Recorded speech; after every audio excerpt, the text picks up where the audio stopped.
नमस्कार दोस्तों, target with PS Parihar channel में आपका स्वागत है। सुबह के इस वीडियो में ऐसी सूचनाएं होती हैं जो विभिन्न समाचार पत्रों पर छपी होती हैं और विद्यार्थियों के लिए आवश्यक होती हैं। तो आइए शुरू करते हैं और देख लेते हैं कि आज के समाचार पत्रों में विद्यार्थी जीवन से संबंधित कौन कौन सी सूचनाएं हैं। तो वीडियो को जल्दी से लाइक कर दें, शेयर कर दें और जिन छात्रों ने चैनल को अभी भी सब्सक्राइब न किया हो तो जल्दी से सब्सक्राइब कर लें ताकि आप लोगों को इसी प्रकार की ऑथेंटिक और सॉलिड अपडेट से सबसे पहले मिलती रहे। चलिए शुरू करते हैं। बात करते हैं सबसे पहले 60,244 पुलिस कांस्टेबल भर्ती की। 60,244 पुलिस कांस्टेबल भर्ती में अभी भी कई विवाद हैं, खास तौर से आंसर की को लेकर के भर्ती पूरी हो चुकी है, लेकिन विद्यार्थियों का ये कहना है कि इसमें विद्यार्थियों ने संशोधन के लिए जो आपत्तियां दर्ज करवाई थी, पुलिस भर्ती एवं प्रोन्नति बोर्ड ने उस तरीके से संशोधन नहीं किया है और कई प्रश्नों के जवाब बदलना चाहिए था। इसी को लेकर के कल कोर्ट में सुनवाई हुई थी और कई समाचार पत्रों में इसको लेकर के जानकारी दी गई है। लिखा है, आरक्षी भर्ती की अंतिम उत्तर कुंजी रद्द करने की याचिका पर मांगा जवाब।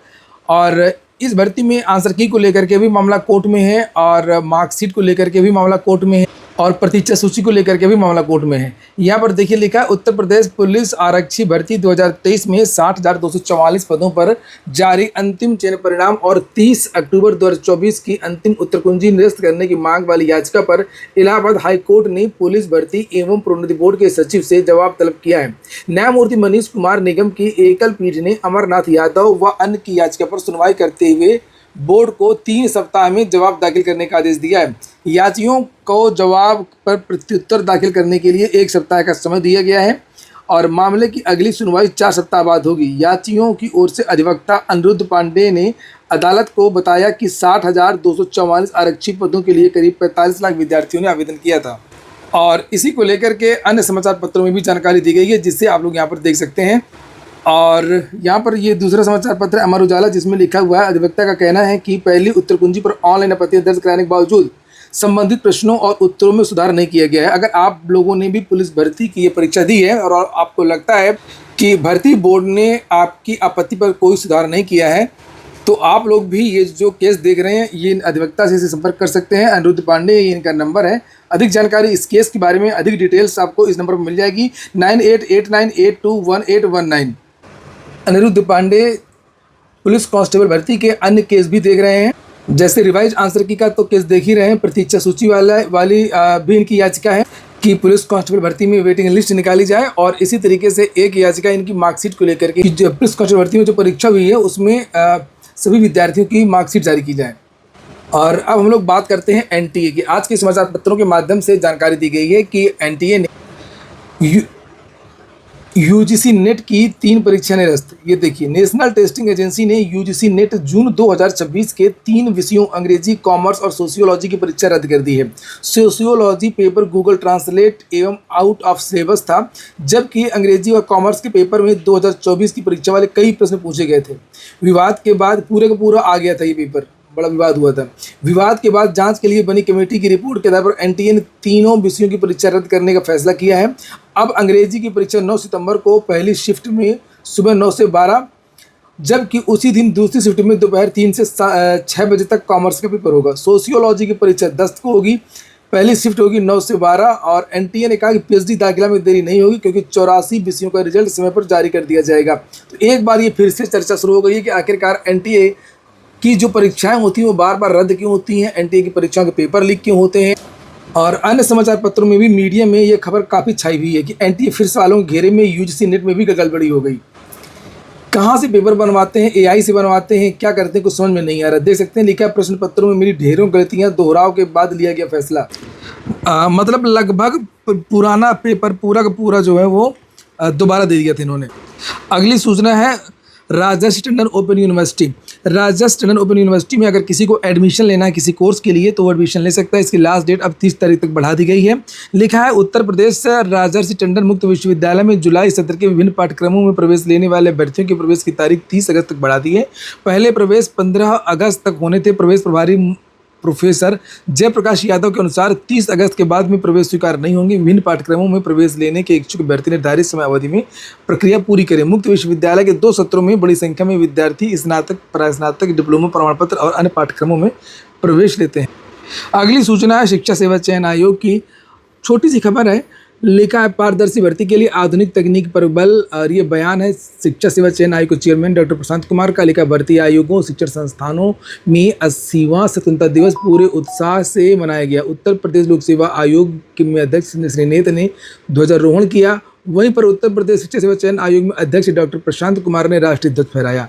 अध्यक्ष ने कहा कि परीक्षा की शुचिता एवं विश्वसनीयता केवल प्रश्न पत्र की सुरक्षा तक सीमित नहीं है, बल्कि प्रश्न पत्र तैयार करने से लेकर के उसके मुद्रण, परिवहन, भंडारण तक में आधुनिक तकनीक पर विशेष बल दिया जा रहा है।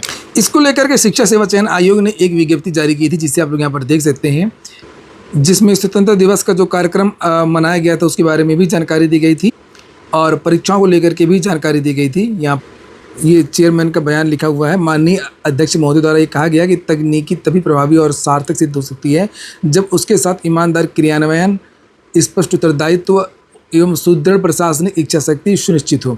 आयोग का उद्देश्य मात्र तकनीकी सक्षम परीक्षा व्यवस्था स्थापित करना नहीं, बल्कि ऐसी तकनीकी सक्षम एवं उत्तरदायित्व आधारित परीक्षा प्रणाली विकसित करना है जिसमें प्रत्येक स्तर पर पारदर्शिता और जवाबदेही सुनिश्चित हो। तो शिक्षा सेवा चयन आयोग तकनीकी के तो लगातार इस्तेमाल कर ही रहा है, लेकिन कुछ जो अनुभव हुए हैं कि हाँ कहाँ पर गलतियाँ हुई और शायद उसकी भी यहाँ पर चर्चा की गई है।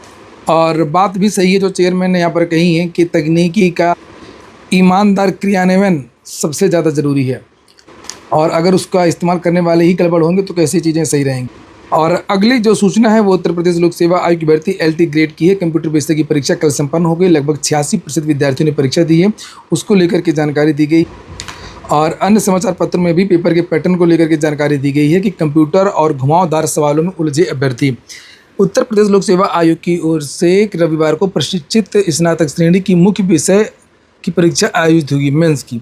अलीगंज स्थित यूपी लोक सेवा आयोग शिविर कार्यालय में बने परीक्षा केंद्र से परीक्षा देकर के बाहर निकले अभ्यर्थियों ने बताया कि प्रश्न पत्र में कंप्यूटर विज्ञान और सूचना तकनीकी खंड के सवालों का स्तर माध्यम से कठिन था और कंप्यूटर के तकनीक और घुमावदार सवालों ने अभ्यर्थियों को परेशान किया। पहले की परीक्षाओं में सीधे सिद्धांत से जुड़े सवाल पूछे जाते थे, लेकिन इस बार आंकिक, बेजियर वक्र, डेटाबेस रिलेशन और आईपी प्रोटोकॉल, UML व CMM से जुड़े सवाल समेत दूसरे काफ़ी घुमावदार और विश्लेषणात्मक सवाल पूछे गए। कठिन सवालों की वजह से अभ्यर्थियों को समय प्रबंधन की कमी पड़ गई और राजकीय माध्यमिक स्कूल में शिक्षक भर्ती के लिए शहर में आयोजित परीक्षा में बने एक केंद्र पर 652 अभ्यर्थी पंजीकृत थे। और यही लिखा है पूरा कि पेपर कठिन था। ज़्यादातर विद्यार्थियों को यही कहना है कि पेपर काफ़ी कठिन था। और पिछली बार जो कंप्यूटर की परीक्षा हुई थी उसमें काफ़ी अतिरिक्त रह गए थे विद्यार्थी। मिनिमम जो कट ऑफ है उसको ही नहीं क्वालिफाई कर पाए थे। अब देखने वाली बात होगी कि इस बार क्या होता है। और पिछली बार तो B.Ed लागू था, इस बार तो B.Ed से भी इनको मुक्ति दे दी गई थी। चलिए फटाफट बात करते हैं कुछ नई भर्तियों की। रेलवे से भर्ती आ गई है JEE की। 3993 पद हैं और 13 सितंबर इसकी लास्ट डेट है। इसके आवेदन भी शुरू हो गए हैं और 18 से 33 के बीच के युवा आवेदन कर सकते हैं। ये इसकी वेबसाइट। अधिक जानकारी के लिए आप लोगों को वेबसाइट पर जाना होगा। UPSSC में अभी हाल ही में 2-3 वैकेंसीज आई हैं, जिनमें से एक वैकेंसी पशु चिकित्सा फार्मासिस्ट की, जिसकी लास्ट डेट 5 अक्टूबर है। तो इसमें भी पेट 2025 पास विद्यार्थी आवेदन कर पाएंगे और इसमें भी फार्मासिस्ट का डिप्लोमा भी चाहिए। जिसके पास डिप्लोमा हो और जो विद्यार्थी इंटरमीडिएट पास हो आवेदन कर सकते हैं। भारतीय विमानपत्तन प्राधिकरण से 205 पदों पर वैकेंसी निकली है। अप्रेंटिसशिप की 16 सितंबर इसकी लास्ट डेट है। इंजीनियरिंग डिग्री व अन्य निर्धारित पात्रताएं हैं। ये वेबसाइट है। नीचे लिखा है इसरो NRSC में 48 पदों पर रिसर्च साइंटिस्ट की वैकेंसी है। 21 अगस्त इसकी लास्ट डेट है। ME MTech अन्य निर्धारित पात्रताएं अगर है तो आवेदन कर सकते हैं। nrsc.gov.in वेबसाइट है। HNBGU में वैकेंसी निकली सहायक की निजी सचिवालय की 27 पदों पर। तो यहाँ पर भी आप लोग आवेदन कर सकते हैं। 16 सितंबर इसकी लास्ट डेट है। बिहार से 7000 पदों पर वैकेंसी निकलेगी लाइब्रेरियन की। कई सालों से विद्यार्थी लाइब्रेरियन भर्ती का इंतजार कर रहे हैं और 50 बार ये विद्यार्थी आंदोलन कर चुके हैं। सरकारी विद्यालयों में 7000 से अधिक लाइब्रेरियन की नियुक्ति होगी। स्कूलों में नियुक्त लाइब्रेरियन का तबादला भी होगा। इसके लिए भी जल्द तबादला नीति बनेगी। शिक्षा मंत्री मिथिलेश तिवारी सोमवार को समीक्षा करेंगे, यानी कि आज। बैठक में नियुक्ति की प्रक्रिया, स्थिति और आगे की कार्रवाई पर चर्चा होने की संभावना है। ट्रांसफर पॉलिसी पर भी चर्चा होगी। ऐसे में शिक्षकों के स्थानांतरण से जुड़ी प्रक्रिया और विभाग की ओर से लिए जाने वाले अनेक निर्णयों पर चर्चा होगी। और इसमें बताया गया कि बहाली जब भी ये भर्ती आएगी लाइब्रेरियन की, पहले लाइब्रेरियन पात्रता परीक्षा होगी। पात्रता परीक्षा का बिहार विद्यालय परीक्षा समिति की ओर से किया जाएगा। ये इसका आयोजन और वहीं पर बिहार की STET के लिए आज से आवेदन शुरू हो रहे हैं। 17 तारीख से 31 अगस्त इसकी लास्ट डेट है। तैयारी 4 के लिए ये आवश्यक है। और लिखा बिहार विद्यालय परीक्षा समिति की माध्यमिक शिक्षक पात्रता परीक्षा यानी STET 2026 के लिए सोमवार से ऑनलाइन आवेदन की प्रक्रिया शुरू हो जाएगी। योग्य विद्यार्थी 31 अगस्त तक समिति की वेबसाइट से आवेदन कर सकेंगे। और शिक्षा मंत्री का बयान भी आया था कि अक्टूबर में इन विद्यार्थियों का रिजल्ट जारी हो जाएगा और ये विद्यार्थी तैयारी 4 की परीक्षा में सम्मिलित भी होंगे। और बिहार में कक्षा 9, 10 और 11, 12 की जो शिक्षक भर्ती होती है खासतौर से उसके लिए STET आवश्यक होता है। उसके लिए ये परीक्षा जो होती है उसकी अर्हता यहाँ पर बताई गई है। आवेदन के लिए अभ्यर्थियों को किसी भी मान्यता प्राप्त संस्थान से स्नातक पास होना चाहिए। साथ ही संबंधित विषय में BEd की डिग्री भी होना चाहिए। कोटिवार उम्मीदवारों की आयु सीमा निर्धारित की गई है। और STET का क्या सिलेबस होता है, परीक्षा का जो पाठ्यक्रम वगैरह है, पैटर्न पेपर का यहाँ पर नीचे दिया गया है कि 150 प्रश्न पूछे जाते हैं। अगली vacancy state bank of India की है। क्लर्कों की वैकेंसी आ गई है, यहाँ से भी है और IBPS से भी। SBI में लिखा है 9124 पदों पर होगी बम्पर भर्तियाँ। प्रीलिम्स होगा, मेंस होगा और किस किस राज्य में कितने कितने पद हैं उसका विवरण यहाँ पर दिया गया है। तो आप लोग जाइए SBI की वेबसाइट पर जाकर के अगर योग्यता है तो आप लोग आवेदन कर सकते हैं। एक वैकेंसी है असिस्टेंट प्रोफेसर की 31 पदों पर। ये MNNIT भोपाल से निकली है। ये देखिए लिखा है भोपाल ने असिस्टेंट प्रोफेसर के 31 पदों पर सूचना जारी कर दी। इच्छुक विद्यार्थी MANIT की वेबसाइट पर जाकर के ऑनलाइन आवेदन कर सकते हैं। कुछ अन्य सूचना है जल्दी जल्दी देखेंगे। UPSC मेंस के एडमिट कार्ड जारी कर दिए गए हैं। दिल्ली विश्वविद्यालय में अगर एडमिशन लेना 23 अगस्त 2026 से रजिस्ट्रेशन करा सकते हैं। संस्कृत शिक्षकों की उत्तर प्रदेश में भारी कमी है, उसको लेकर के एक बहुत बड़ा लेख है। लेकिन महज 940 शिक्षकों के भरोसे 570 संस्कृत विद्यालयों के छात्रों का भविष्य है।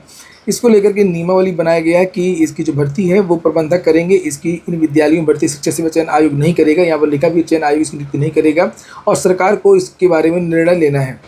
लिखा पढ़ाई प्रभावित है परंपरा पर भी। ऐसा संस्कृत केवल एक विषय नहीं बल्कि भारतीय दर्शन, वेद, उपनिषद, व्याकरण, साहित्य, ज्योतिष और शास्त्रीय ज्ञान की प्रमुख भाषा है। विद्यालयों में नियमित पढ़ाई न होने से विद्यार्थियों की रुचि भी कम हो रही है। सरकार कहाँ भर्तियाँ ही की है सरकार ने। TGT PGT की आपने देख लिया 5 साल से कहाँ कोई भर्ती हो पाई। और इसी तरीके से एरिड जूनियर की भी दूसरी भर्ती नहीं हो पाई 2021 के बाद से। और प्राइमरी का तो छोड़ दीजिए, सभी लोग जानते हैं। और संस्कृत विद्यालयों का क्या हाल है वो आप सामने देख सकते हैं। और सरकार कहीं नियमावली बदलती है, कहीं नया आयोग बनाती है, कहीं कुछ नया करती है, लेकिन भर्ती नहीं कर पाती है। आज के वीडियो में इतना ही। पूरा वीडियो सुनने के लिए बहुत बहुत धन्यवाद।